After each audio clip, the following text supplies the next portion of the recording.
Can we have the sound? Yes, thank you. Good Yes, afternoon, it's up. everybody. This session, I don't think you will learn a lot.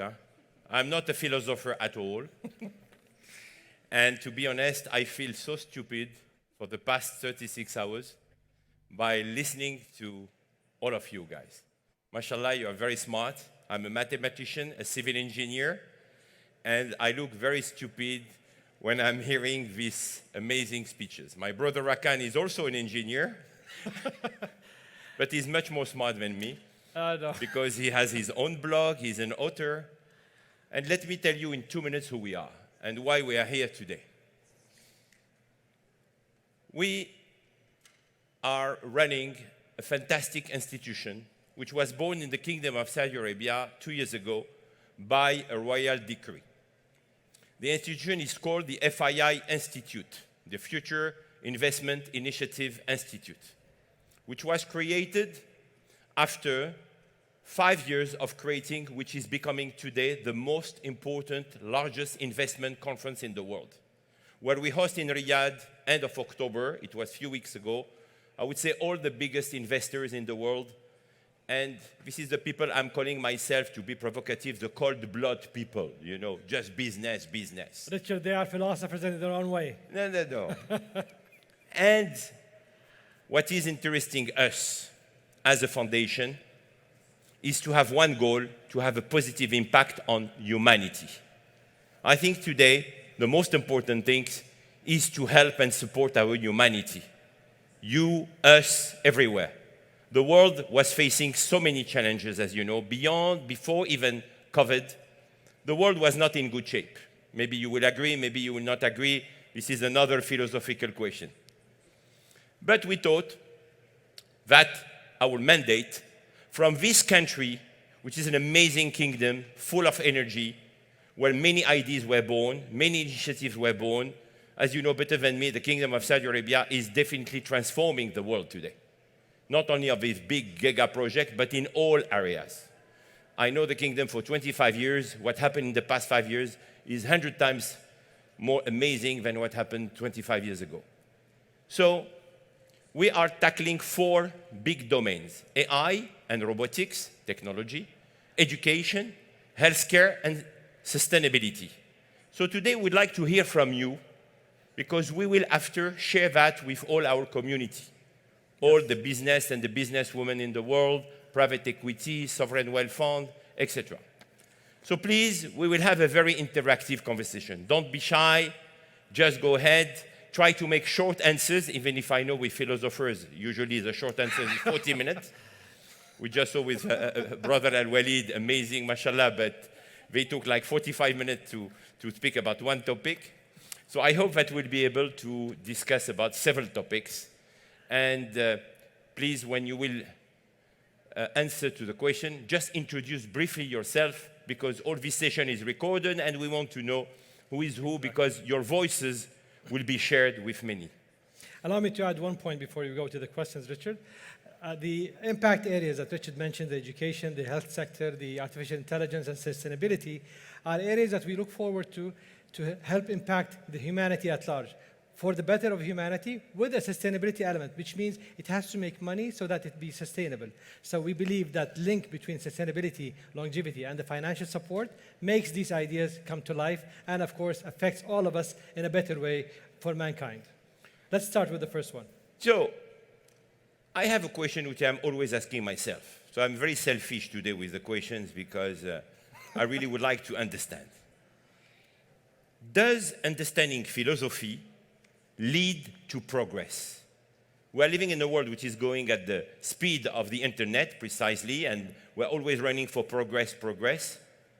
Please, can you tell us, you the thinkers, you the professors, you the PhD, you the philosophers, do you think that, and how, we need to understand philosophy to lead to progress? Please, who wants to start the conversation? Please, تفضل.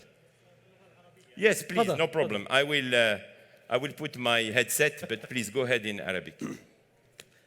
Do we have a mic? Please. And then after we'll go to the gentleman there. شكرا لكم. Thank you so much. The question is it possible for philosophy to build progress or civilization and create development or progress? Usually, I say that philosophy makes those who make civilization. It makes the human mind, the thinking mind, which in return creates civilization. It polishes the human ability, especially if we say that it starts with logic, ending with modern philosophy, which is known as enlightenment, and all its domains and branches. I believe it crystallizes the human thinking. This is one point. The other point, we can merge with other sciences and domains, especially in humanities, in teaching and education, because it can filter these sciences and it can empower the student or the learner who approaches these sciences. In other words, at the end of the day, it focuses on the individual and makes him better. So caring for the individual is the foundation of philosophy, which will in return develop and progress the individual and society. Yes, it is a helping factor. So, for example, if we take a sociologist who studied philosophy, for sure he's going to be way much better than a sociologist who did not study philosophy. Thank you. Excellent. Shukran. I think the gentleman, and please can you stand and introduce yourself? Thank you very much. Sure, thank you so much. Professor Abdullah Turki from Taiba University. Regarding the answer and continuing with my fellow here, I would say that philosophy is a very important aspect in serving as a frame of reference for all kind of progress. And it also serves in a way to help people to understand things in a more methodological way. So it serves us as a point of reference. As my fellow here said, it helps us to understand the phenomena and ultimately will contribute to the progress we are asking for. So you're building on the individual or the person's... well, I'm talking about, yes, how philosophy can impact on the cognitive, the way we think and process. The way of thinking, yes. Thank you. If someone wants just to add something about this point, yes, the gentleman here on the front, please, if you can introduce yourself. The microphone is next to you, sir. Assalamu alaikum. Salam. This is Ala Al-Hashim. I wanted to elaborate on the two gentlemen intervention. Can you please introduce yourself? I said Ala Al-Hashim. Sorry, thank you. Ala Al-Hashim. Yeah, I'm also always in your FII institute. Very happy to... Yeah, I wanted to make a point that the two groups aren't exclusively mutual. This is why we are here. Yeah, so and we're happy. We want to merge the group. Can attend that group, that conference and that conference. Excellent. As well. The big question is that being pragmatic and concentrate on money and business does not, for sure, separate you from being here and learning about philosophy and being a philosopher, if you can. Thank you. Thank you very much. Thank you. So I will go with the second question, if you allow me, which is something that, as parents, we are always asking ourselves. We see our kids, the new generation, spending so much time on computers, on mobile phones. And the COVID-19 didn't help because almost online education now was everywhere. So our question to you, please, is the following. And it's related to healthcare. The increased pace of information dispersion due to technology has advanced humanity significantly. But, what are the mental health effects for always be connected? I would like to hear from you as thinkers who spend much more time on books, on what I consider personally something much more deep. What is your approach about the impact of technology versus mental health of being always connected? I think a lot of the parents will also have ideas onto this. Not only parents, even my wife. She thinks I'm spending 12 hours per day on my iPhone. So I think she's right. So please. Please go ahead. I think they're not only connected mentally, but even socially. And it's a way that families do not meet, even they live in the same home. So besides the mental impact, there is also a huge and serious social impact and family impact. From a negative perspective, you mean? Yes. Yes, it separates Exactly. Even though Is there a consensus on this point that being always connected now is bad and has serious even consequences? living under the same roof. Please, someone else wants to, please, the lady here. Hi everyone, Bara Rajab. And don't look at your iWatch because you are connected also, I see that. So basically being connected is something that we have to live with. It's something we can't run away from and we can't fight in general. So we have to adapt. At the same time, I find myself, this is from a personal perspective, I find myself falling into the trap of being connected 24/7. So I've decided to take gaps. I've decided to teach myself that no, I have to have self-discipline. And I think this is something that we should even teach our kids. They shouldn't be connected 24/7 because I think it reaches a point of some sort of addiction. So it does have a negative mental effect. And just like she said, a negative social effect. It could be also a negative physical effect because people don't go out, do physical activities anymore. True, So that's actually very important. it's a huge chain reaction of effects. So I Do you think we should, it will not be a rule, but do you think we should say that kids should not have a phone or being connected before a certain age? Or I mean, this is something that goes back to the parents and how they raise their kids, but you can't keep them disconnected. This is another issue. But it's two different topics. Yes. Between having a phone or a dedicated device at a certain age or connected in this time and yeah, age. and the problem also is that today education, you get so much thing when you are connected in terms even of knowledge. Yes. Exactly. And So the problem with it's a getting chicken and the so egg, much, yeah? The problem with getting so much is that we have to teach our kids what is something that is good information and bad information. That's another issue. Because they can Another get topic. anything As and everything. thinkers, as philosophers, what will be the advice that you will give to all these tech companies who they are developing technology for living, by the way? Because this is their business. That's a tough one. All the Facebooks and the TikTok now and all this stuff, their main target are becoming the kids now. So what will be the message that you want to give to this big tech company? I'll let someone else answer the question. Okay, so we have a gentleman here behind us. Can you introduce yourself, please? Thank you so much, Mr. Richard. My name is Abdulaziz. I'm a young entrepreneur in the gaming industry. Oh, good. So we deploy some of the tactics that you're talking about that Facebook and the other companies are deploying. The concern with that is that the aim is to have people be on your platform as long as possible. As many minutes they can spend, the more money you can make through advertisements, right? So your incentive is financial purely. Now, we don't think much about the impact that it causes on them socially and mentally as well. But there are studies that are showing increasingly that there's a negative impact. The longer you stay connected, it impacts you socially, like the lady mentioned, and you stay disconnected from the real world. The more connected you are virtually, That's the the main less problem. connected you are in reality. And increasingly, people are becoming more depressed, more antisocial, or pretending to be more social. And I think there might be huge consequences of this moving forward. So it's Thank good you. business for the therapist. I Thank would you. imagine. Someone wants to add something on this technology impact versus mental health? The lady wants to make an additional comment here, please. I think it's the same issue as for cigarettes, for smoking. Can you tell them something? Now we see less and less people smoking. It's business. Yeah, but Yes. you know, even the big cigarette manufacturers, which we know well, are transforming totally their industry because they see that there is a huge now, I would say, Anti-smoking movement. anti-smoking movement, Yes. you know. So that's exactly what the lady was saying. If we decide as parents, as a global community, that something is not good for our kids, maybe the tech companies will change a little bit their approach. This is why, but model- this the is business always model coming change. from thinkers. You are the public opinion influencers. This is utopic. Okay, talking about money, because you were talking about money, I have a question which I always ask to many people. If money cannot buy happiness, can you ever be truly happy with no money? I would start with this, agreeing with this statement. Money will buy happiness all the time, anytime.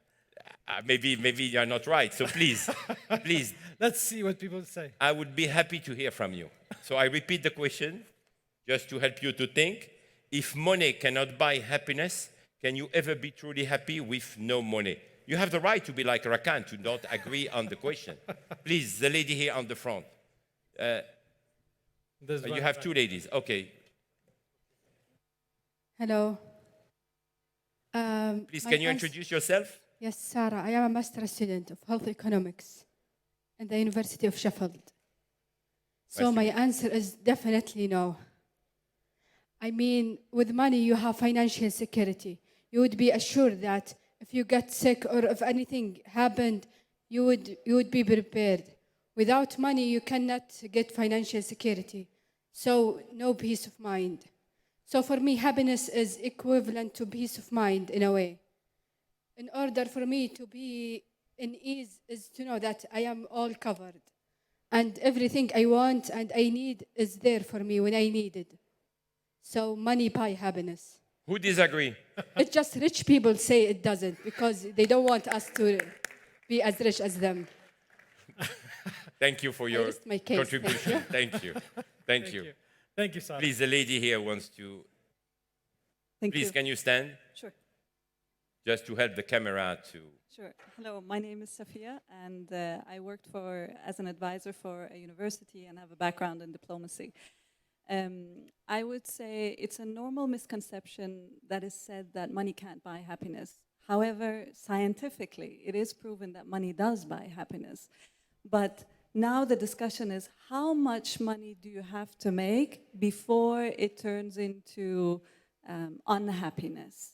Materialistic becomes. Exactly. Yes. A study I read was saying that when you make more money than $70,000 a year, then you're no longer happy. So I think it's a discussion that we have to have where we say, how much money Depends do on you the have? country, maybe. Maybe, right? I'm sure it can buy us a lot of happiness if you have $70,000 in Nigeria, but probably won't get you far in Singapore. Yes. So a lot of the times it's about relativity, where you go ahead and look at what is relative. Something that will make you happy here won't make you happy somewhere else. So it's a broader discussion, a very healthy topic to discuss. You know why I'm asking that question? Because I'm personally very divided. Of course, I can be aligned with you about, okay, only rich people are asking that question, not to feel guilty, etc. But I will tell you something. My modest experience. I was born in a country 60 plus years ago, which is Morocco. And when I think about my very little age time, I really, really, truly believe that all the kids I was dealing with, we had no money and were so happy. And really still today, when I go back to Marrakech, when I go back to the south of Morocco, I see people who have almost nothing and they are really happy. Really happy. Of course, they have access to free health. But they are very happy and they have some more fun. At the same time, when I go to India and I see kids the same age with no money, they are totally unhappy. And I don't understand. Is it because the country here is more challenging than the other? I don't know the answer. This is why I would like to hear more about that question. Because I will not go black or white in terms of answer, to be honest. Sorry to insist. Please. Suad Larifi, an assistant professor. As a researcher, can you stand, please? Thank you. As a researcher, I have to talk about correlation and causation. You're not happy because you don't have money, and you're not happy because you do have money. So there is no relation between the two, maybe. Thank you. You are giving at least part of the answer. Yes, the gentleman at the back, just behind you, please. No, the gentleman here. The idea is, how do you define happiness in any perspective for anybody? So this is the question first. So now when we see... What is the definition of happiness? Happiness that you have a satisfaction that make you relaxed, enjoyed, and satisfaction. That's happiness. Do you agree with this definition of happiness? Please, if someone else wants to give us a definition of happiness. I think it's very important because everybody, you know, we are in few days, we will be at the end of the year 2021. Everybody will start to call on internet, on the phone. We'll have more mental health problem because we'll be connected for hours just to say Happy New Year.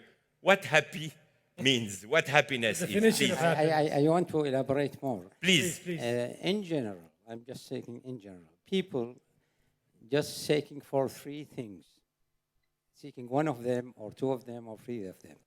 They are seeking for wealth, which is money.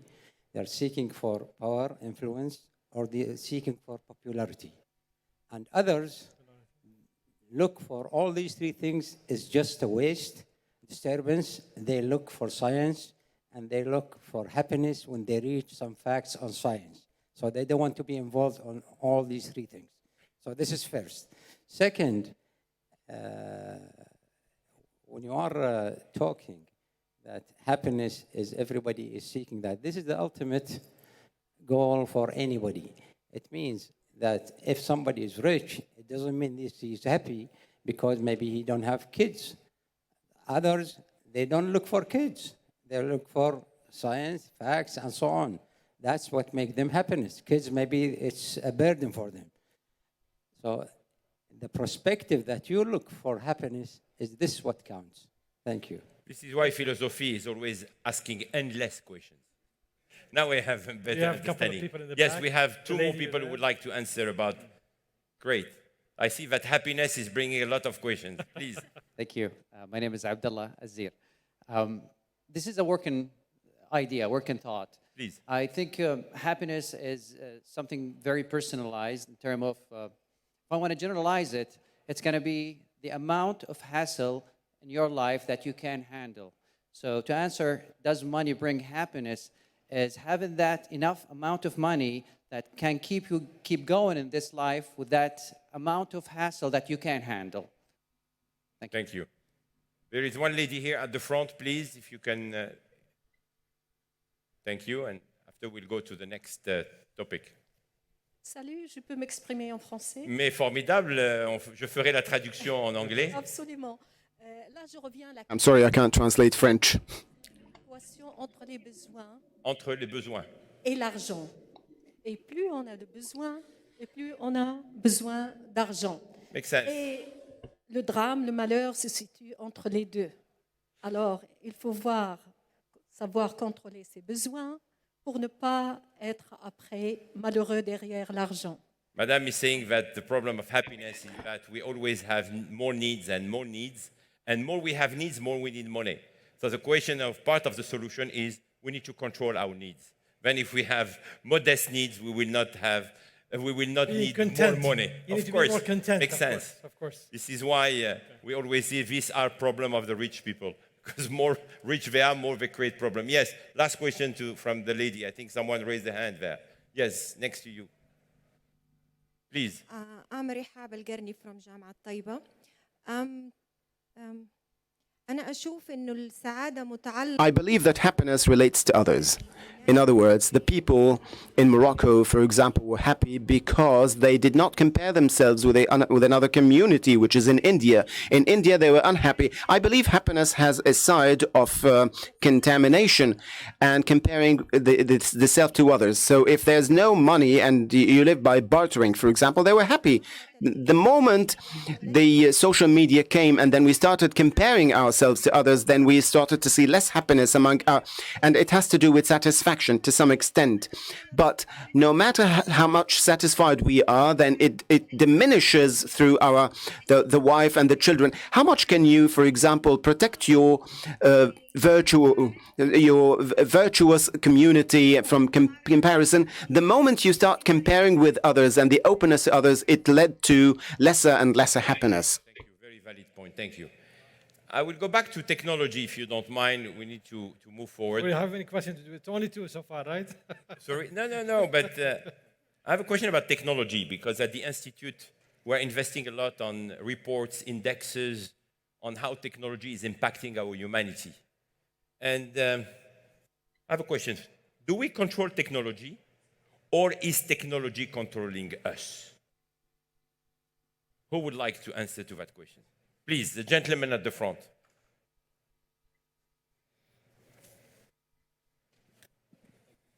My name is Hassan Al-Umair. I think people who own the technology control both of us, the technology and people. I think you'd say everything in few words. Do you have a precise example in mind? Let's be provocative, please.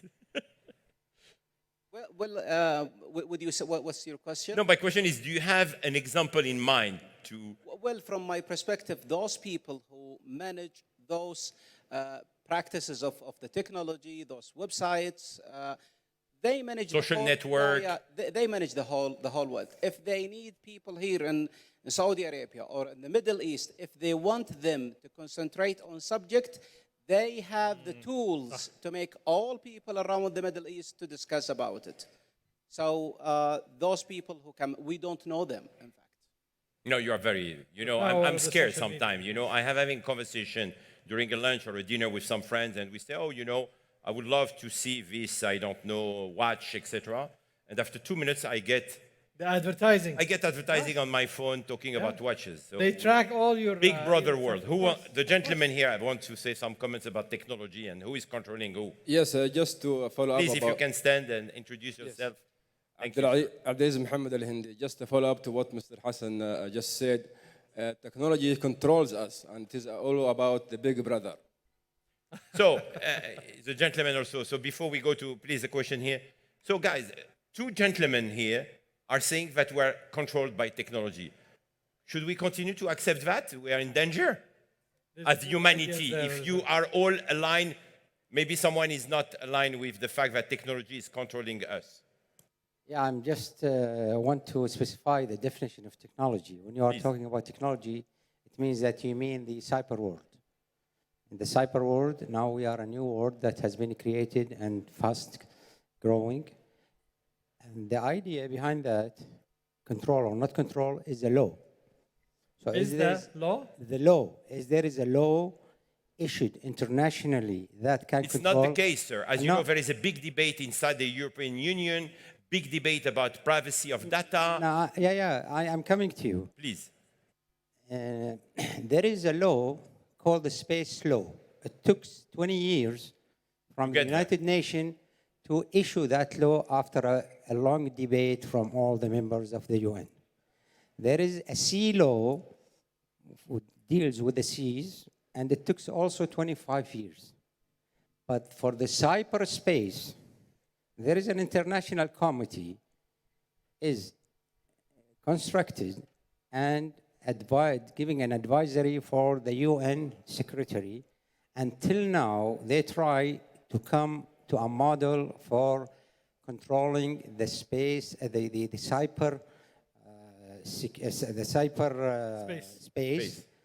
And till now, they didn't get to the initials. And I am convinced they will not get to that. Why? There is a question. The cyberspace, all the big data that is doubled exponentially each year is stored in servers before and now stored in the, what do you call it, the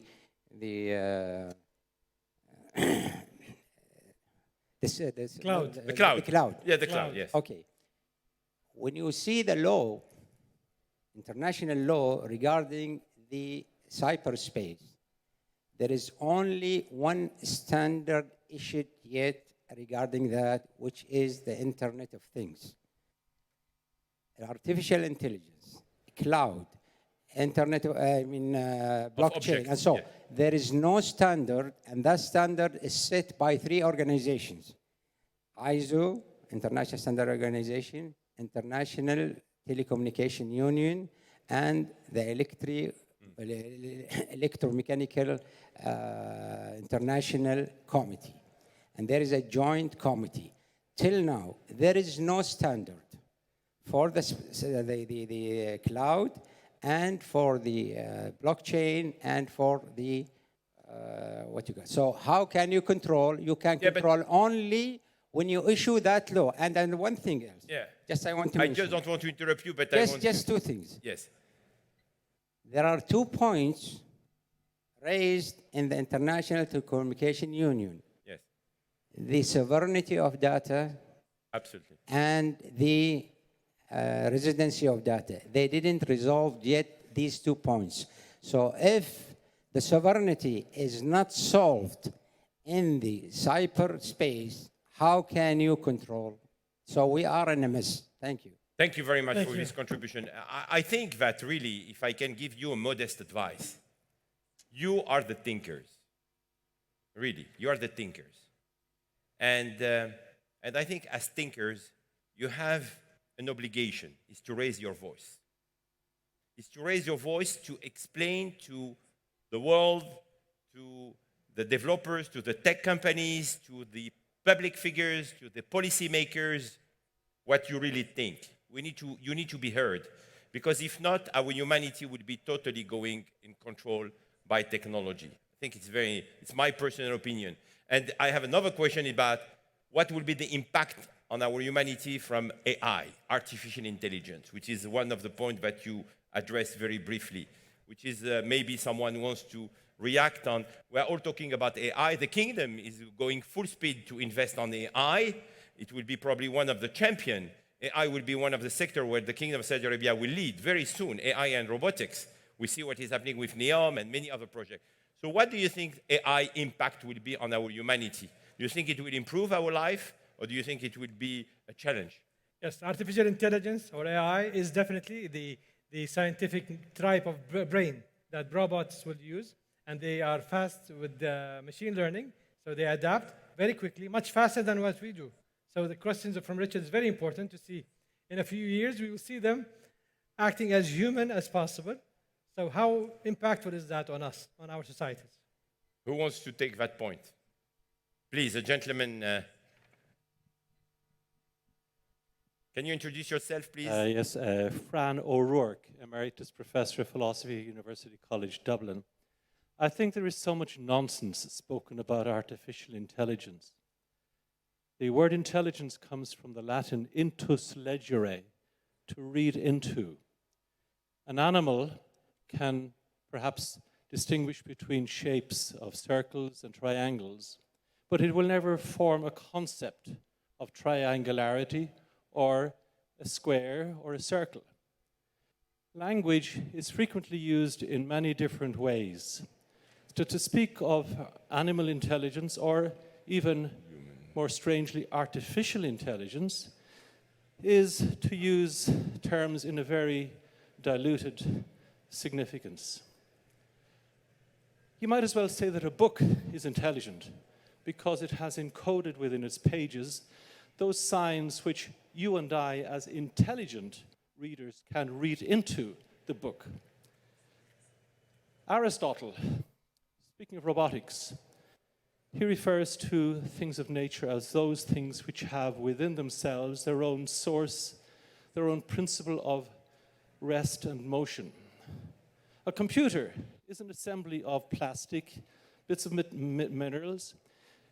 There is no reason to be afraid of computers, of artificial intelligence, of robotics, but to speak of recognizing rights of robotics, to speak of humans being usurped by robotics, is utter nonsense. It is the stuff of imagination, of scientific fiction. It is complete lack of any kind of basic philosophical instruction that would not pass muster at a first semester beginner in philosophy. You don't think this will happen down the road? Sorry? You don't think this will happen 50 years? Of course not. Never, never. Oh, wow. If we feel threatened by a robot, we just simply pull out the plug. Exactly. We turn off the battery. I agree. They are useful. They are utensils. But to speak of artificial intelligence or animal intelligence, Aristotle again. Aristotle says, listen, we can encode computers with all kinds of formulae, all kinds of algorithms that a computer might be able to formulate a formulaic poetry, but it will never invent a new metaphor. Aristotle says that the true sign of genius is the discovery of metaphor. It's something that cannot be taught. There are about 70 different tropes, figures of speech. So a computer will never distinguish between litotes, understatement, or irony. It won't recognize whether my litotes is ironic. To speak of artificial intelligence, animal intelligence, robotics is utter nonsense. And we should recognize that and stop all of this crazy thing. Introduce philosophy to kids. They will not. Yes. They will never mistake a robot for a kitten. Yesterday, one of the most interesting things I saw outside the fort was a cat carrying its kitten in its mouth from the sun into the shade. A robot does not have that inner intrinsic principle of motion and rest that Aristotle talks about, which distinguishes physis, things of nature. So, sorry for going on and for preaching, but it it's really very annoys inspiring. me. Very good. It Very annoys inspiring. me when I hear talk of, oh, the future of humanity will be threatened. Will robots take over? Forget it. Professor, allow me to insist again, you're very inspiring. What is intelligence? Well, intelligence, as I said, the word intelligence, intus legere, to read with into. So I can, well, look, first of all, I like the phrase from Aquinas, which translates an intuition of Aristotle, individuum est ineffinabile. The individual is ineffable. The reality is always more than we can understand. Our concept is much richer than we can ever express. But if you see a kitten and an elephant, you form a concept. Okay, it can be a completely inadequate concept, but you will never confuse a kitten with an elephant. I don't know what a concept, what intelligence is, but it works. And we will never confuse, and children have no problem in distinguishing between kittens and elephants. And they won't, okay, they might play with their toys and their dolls and so forth, but they know that they're just toys. We should grow up to become children, to recognize robots as toys. Thank you, Professor. Thank you. We still have 5 more minutes, and I would like to ask 2 last questions, please. So let's try to have short answers. We spoke a lot about money, happiness, etc. And Rakan and I are dealing all year long with businessmen, as we say, and sovereign wealth fund. And the Kingdom of Saudi Arabia is also the country where many people come to be also in partnership with many private equities, sovereign wealth fund. Is there an alternative to capitalism? Please. Munif Al-Harbi, this is a tricky question. But this is why you are answering. Yeah, let me say, before 1776, before Adam Smith, capitalism didn't exist. Now what we see socialist market economy in China, which is very successful since 1979. Also, we see in Germany, the socialists came back to power, and also Bill Clinton and Tony Blair proposed a third way, which is a new school of thought of economics, which is combined between capitalism and socialism. We will have alternative, yes, but some country like United States, for example, now the progress, which is the far left, play a major role in the American economy. They will affect the American economy, and they will change the way the government run the economy in the United States. Yes, we will have alternative, and unless the capitalists say we have to stick with it. Please. Our friend who is very contributing a lot to our conversation, please, sir. Yeah, okay. We have only 1 minute. Okay, the capitalism goes with the traditional economy. Now with traditional economy, which we are now having a new era for a revolutionary era that doesn't exist in the human history. So, which is the cyber economy. According to Microsoft, they said that the cyber economy will reach $100 trillion at 2025, let's say 2030. And the traditional economy is $85 trillion, so it's exceeded. How this created and who will benefit from that? Now there is a gig economy. The gig economy, it means the people works in the cyber world by themselves and they get paid by an hour. So capitalism doesn't exist in this model. So that's what I say. Thank you. Thank you. Thank you very much. You know, Rakan, I think for the next FII, we don't need to go to check about who will I'm develop getting the already program. some speakers. No, I here. think we have here an amazing group of people who will contribute to the program. I mean it. I really mean it. It adds flavor. And by the way, we cannot end this conversation without, unfortunately, talking about what is happening today in the world with this COVID. So we saw the emergence of this, again, variant, the famous Omicron. And this variant has brought many questions about global, I would say, vaccine distribution. As you know, Africa today, it's a continent of 1.2 billion people, and only 3% of the population got the vaccine as of today, 3%. So my question to you is quite simple. If investment in healthcare is like any other investment, which is based on return of investment and measured on profit, should we even expect free vaccine distribution? What is your opinion on that?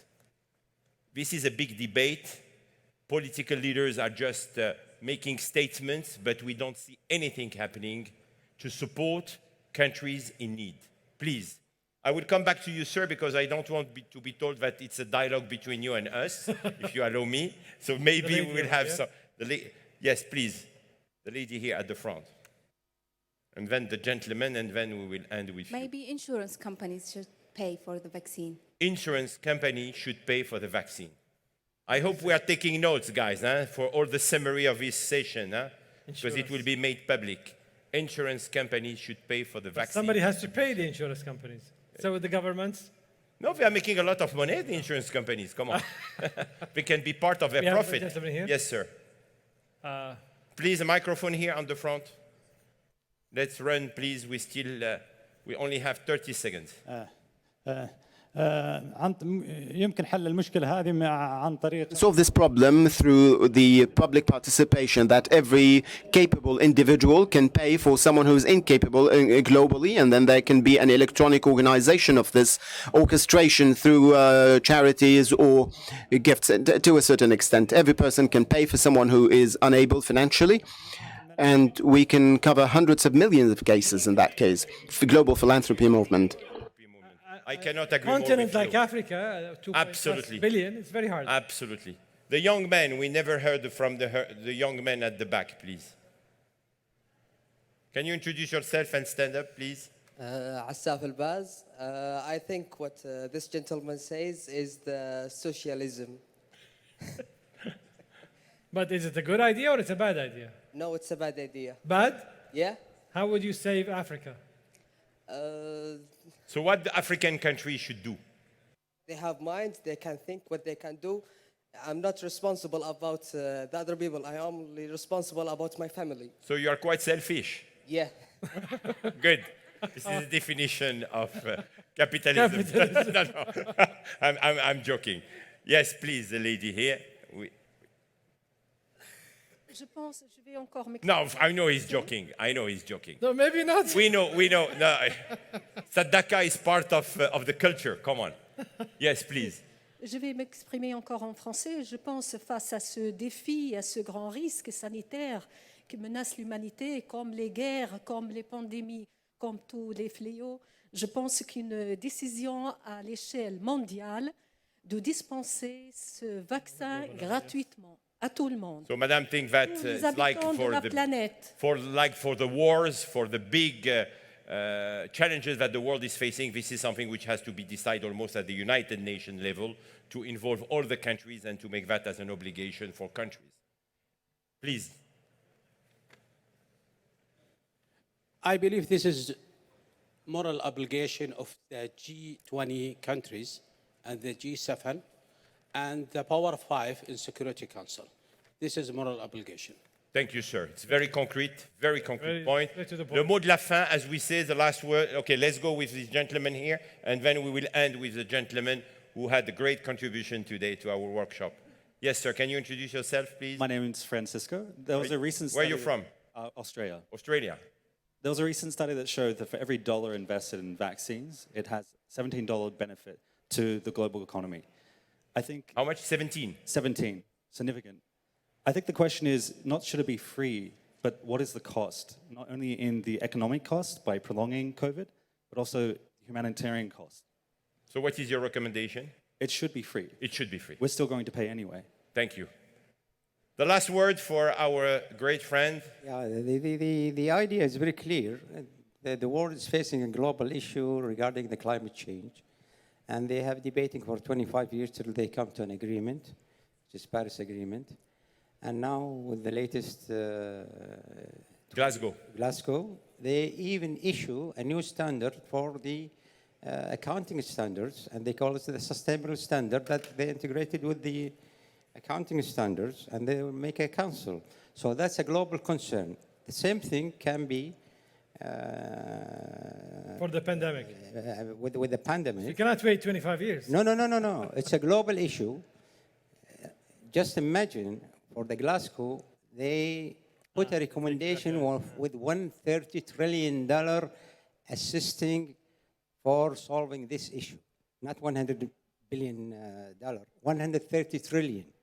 So this is not a big deal with the whole world to have vaccinating because this is a global issue. Global issue. So that's the model can be used with the climate change. Thank you. So it's a Thank global you, sir. movement. Thank you. Global movement. Rakan, I think we need to applaud our friends. Thank you so much. And please, I am thanking the organizers. And I would like the organizer to share with us all the contact of these people because we will be in touch with you. We will share the report and we will involve you when we will build the next edition of the Future Investment Initiative. Thank you very much. Have a great day. Thank you. God bless you. Joseph.